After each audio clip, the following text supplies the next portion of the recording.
The third type of molar conversion problem is going to be between moles and volume. And you're thinking, like, why do we need to know this?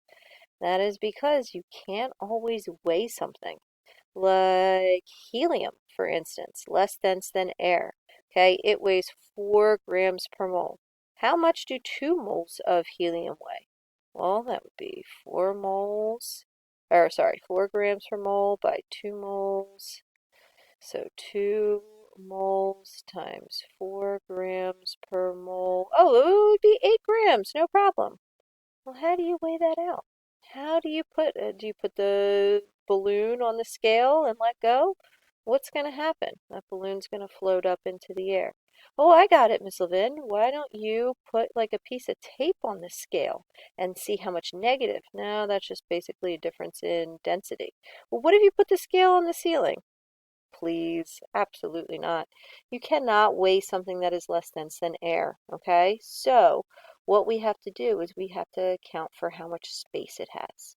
And since gases are mainly empty space and they are going to occupy different volumes at different temperatures, we have to come up with a standard temperature and pressure, or STP. Not Stone Temple Pilots, but STP. This is a specific condition that can be reached in the lab. They're pretty cold because gases are pretty predictable when they're cold. Standard pressure is 1 atmosphere. Here in Philadelphia suburbs, we are roughly at sea level. So at sea level, we have 1 atmosphere, ATM, of air pressure above us. Okay, it's going to be less if you go up into a mountain. You're going to have less atmospheric pressure there. It's going to be more if you go down into a valley or a trench. And standard temperature is 0 degrees Celsius or 273 Kelvin. So if you're at STP, and you'll see a nice little hint that we're at STP because the problem will literally say we're at STP. What we'll know is that 1 mole of any gas at STP is going to be 22.4 liters. So if a typical soda bottle is going to be a 2-liter bottle, that means about 11.1, or let's see, all these bottles, it's almost like that much of that. Why this person has all these empty soda bottles underneath, I don't know, but it's the best picture I could find for having a lot of soda bottles in there. So it's going to be a pretty sizable amount. It's about what you could hold in like a really large beach ball. I don't know, something that would fit on your standard school desk, something like that.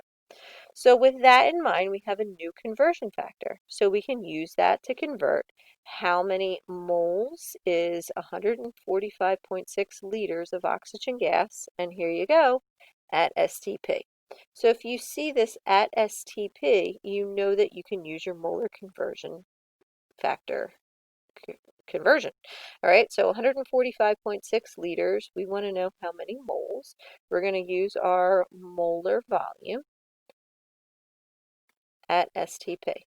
And this is going to be 1 mole is equal to 22.4 liters. And it doesn't matter what kind of gas it is, and we'll use a different example later on. So now we're going to solve 145.6 liters of oxygen gas. We're going to set up our dimension. Is 1 mole go on top, or does 22.4 liters go on top? Well, if liters are here, I put 22.4 liters on the bottom, and I put 1 mole up top. What cancels out for us? Liters and liters cancel out, leaving moles, which is exactly what we want. In our calculator, we would put 145.6 times 1 and then divide by 22.4 liters, and we get 6.5 moles of O2, okay? With sig fig, 6.500 moles of O2. So to see this all typed out for you, here we have 145.6 liters. We're looking for moles. We use 1 mole is 22.4 liters. We set up liters to start off with. So we put liters on the bottom, and then we get our answer like so. Okay, how many liters is 11 moles of oxygen gas at STP? So now I have, whoops, sorry about that. I have 145.6 liters of oxygen gas, and I want to know moles.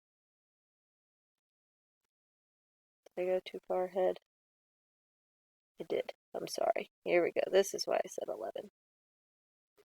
So here we go. We have how many liters is 11 moles of oxygen gas at STP.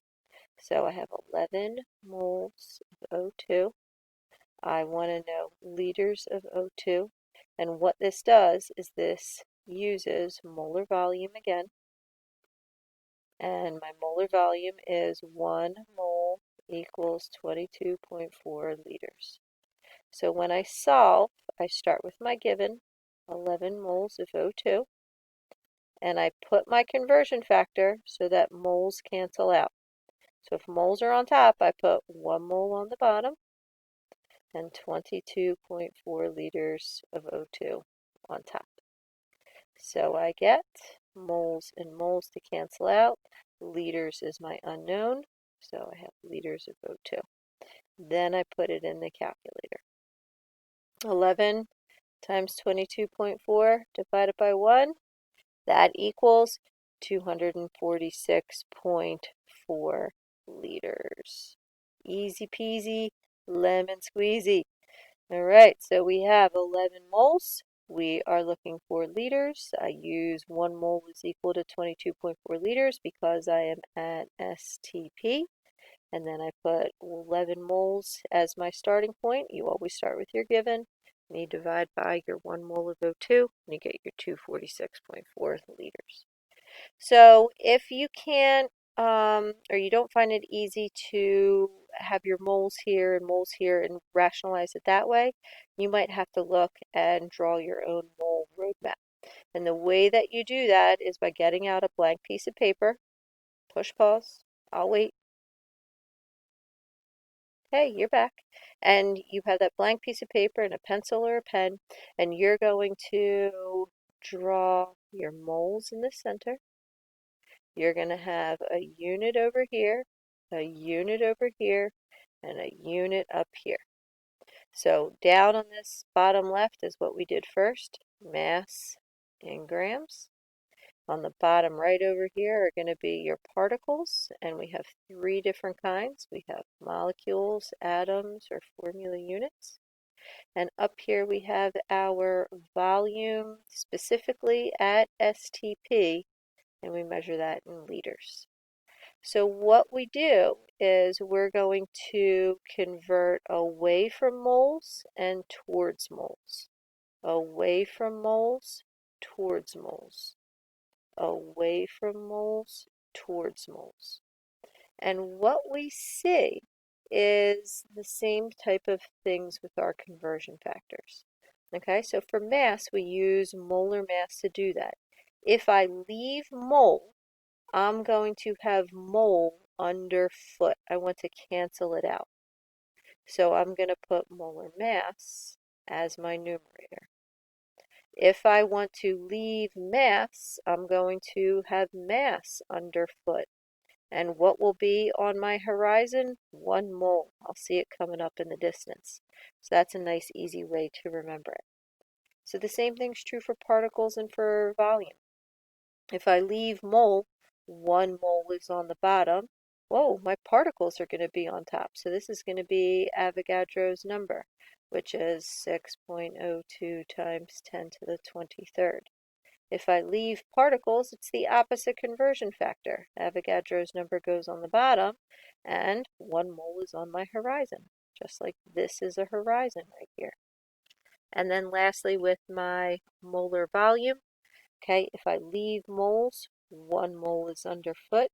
My 22.4 liters is up top. And when I leave my volume, I'm going to get 22.4 liters, the opposite conversion factor on the bottom, and 1 mole up top.